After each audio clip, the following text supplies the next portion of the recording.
दोस्तों, जब से हम लोग मानव इतिहास और मानव के क्रमित विकास यानी एवोल्यूशन के बारे में पढ़ते आ रहे हैं, तब से हमारे दिमाग में ऐसे बहुत से सवाल पनप चुके हैं जिनका जवाब जानने के लिए हमारा दिमाग हमेशा उत्सुक रहता है।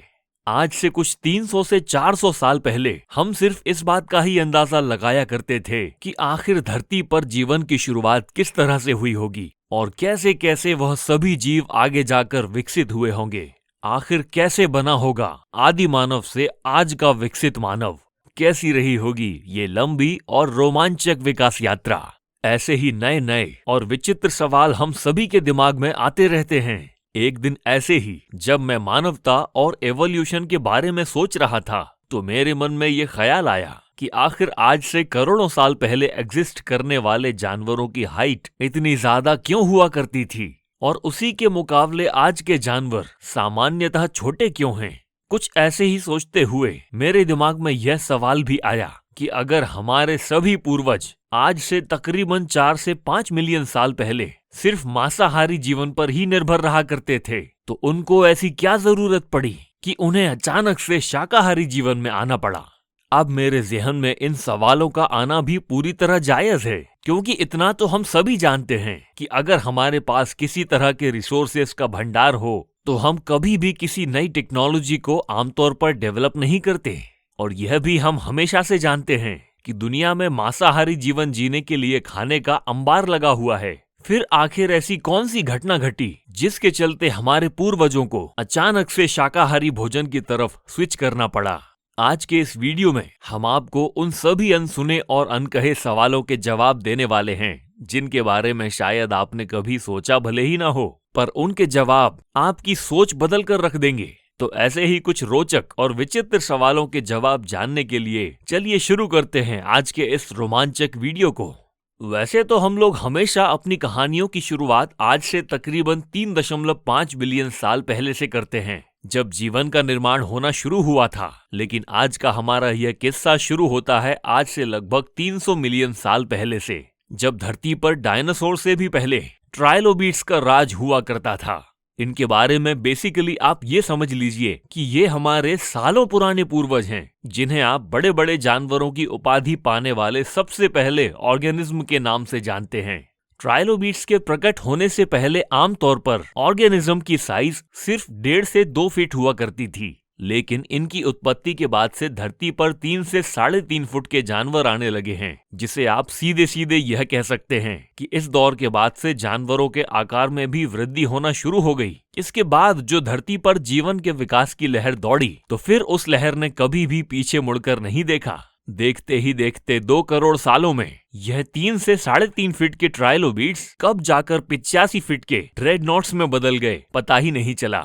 यह सिलसिला शायद अनंत काल तक यूं ही चलता रहता है, लेकिन ईश्वर को शायद कुछ और ही मंजूर था। जहां एक तरफ सब कुछ बिल्कुल परफेक्ट टाइम और स्पीड पर चल रहा था, तो वहीं दूसरी ओर इसी बीच दूर से एक उल्का पिंड आया और उसने पूरे जैविक इतिहास की करोड़ों साल की मेहनत एक पल में धूल में मिला दी। नतीजा, धरती पर कई साल लंबा शीतकाल और डायनासोर की विलुप्ति हुई। यह एक ऐसा पल था जब शायद जैविक इतिहास वापस से या तो हमेशा हमेशा के लिए खत्म हो सकता था, या इस तबाही के बाद सिर्फ छोटे स्तर तक ही सीमित रह सकता था। लेकिन खुशकिस्मती से हम बहुत भाग्यशाली रहे, क्योंकि इतना सब कुछ होने के बाद भी जीवन को पनपने का एक दूसरा अवसर मिला। इसमें भले ही करोड़ों साल लग गए, लेकिन जीवन ने न सिर्फ समय के साथ साथ अपनी लंबाई में इजाफा किया, बल्कि भारी मात्रा में वजन भी बढ़ाया। उसी का तो नतीजा था कि ग्लिप्टोडॉन और मैमथ जैसे जानवर इंसानों के सामने प्रकट हुए। लेकिन अगर इस लॉजिक के हिसाब से देखें, तो आज के समय के जीवों को तो पहले से ज्यादा लंबा होना चाहिए था। आज अचानक से उनकी लंबाई में यह कमी कैसे आई? इसके बारे में जब हमने थोड़ी रिसर्च की, तो हमें पता चला कि टेल अवीव यूनिवर्सिटी में इस बारे में शोध की जा चुकी है और उनके रिजल्ट्स काफी विश्वसनीय और सही लगे। हुआ क्या था कि पहले के जमाने में सभी जानवर अपने अपने हिसाब से जीवन जिया करते थे, जिनमें से सामान्यतः शाकाहारी जीव तो पेड़ पौधे में ही व्यस्त रहते थे। वहीं दूसरी ओर मांसाहारी जीव सिर्फ सीमित मात्रा में ही शिकार किया करते थे। इसके अलावा उनकी रिप्रोडक्शन स्पीड इतनी ज्यादा नहीं थी, जिस वजह से उनके शिकार करने की जरूरत से ज्यादा नहीं बढ़ी। पर यह सब कुछ बदल गया जब धीरे धीरे आज से लगभग 1.5 मिलियन साल पहले अर्ली ह्यूमंस धरती पर आए। जब उन्होंने आज से तकरीबन 15 लाख साल पहले शिकार करने की काबिलियत हासिल कर ली, तो उन्होंने इसी काबिलियत के दम पर कई बड़े बड़े जानवरों को अपना शिकार बनाना शुरू कर दिया। हमारे पूर्वजों के ऐसा करने के पीछे मुख्यतः 2 कारण थे। पहला तो ये कि उनके पास ऐसी तकनीकें और ऐसे हथियार हुआ करते थे जिसकी मदद से वह बड़े बड़े जानवरों का बड़ी ही आसानी से शिकार कर लिया करते थे। इसके अलावा बार बार किसी एक जानवर का या फिर किसी छोटे जानवरों का शिकार करने से अच्छा था कि हमारे पूर्वज एक बार किसी बड़े जीव की हत्या कर लें। इससे न सिर्फ हमारे पूर्वजों की एनर्जी बची, बल्कि उन्हें अपने जीवन की बाकी क्रियाओं के लिए भी समय मिल गया। अब इंसानों की उत्पत्ति के पहले क्या सिनेरियो था कि जितने भी जीव उस समय एग्जिस्ट करते थे वो एक नियमित मात्रा में ही रिप्रोडक्शन की प्रक्रिया को अंजाम दिया करते थे, जिससे कभी भी धरती पर इंस्टेबिलिटी नहीं आई। पर उन्हीं जानवरों के मुकाबले इंसानों ने अपनी जनसंख्या को बहुत ही ज्यादा तेजी से बढ़ाया, जिसकी वजह से न सिर्फ हमारी जनसंख्या में अत्यधिक वृद्धि देखने को मिली, बल्कि हमारी खपत में भी बहुत बड़ा उछाल आया। अब ज्यादा मांस खपत का मतलब ज्यादा खाने का इंतजाम करना, और उस वक्त खाने का इंतजाम सिर्फ जानवरों के मांस के माध्यम से ही किया जा सकता था। इसी कारणवश अपना और अपने परिवार का भरण पोषण करने के लिए जहां पहले एक इंसान सिर्फ एक जीव का शिकार किया करता था, उसने धीरे धीरे अपने परिवार का पेट भरने के लिए 2 से 3 विशालकाय जीवों को एक दिन में मारना शुरू कर दिया। और ऐसे ही ना जाने कितने हजारों जीव थे जिनका आकार आज के जीवों के मुकाबले बहुत ज्यादा हुआ करता था।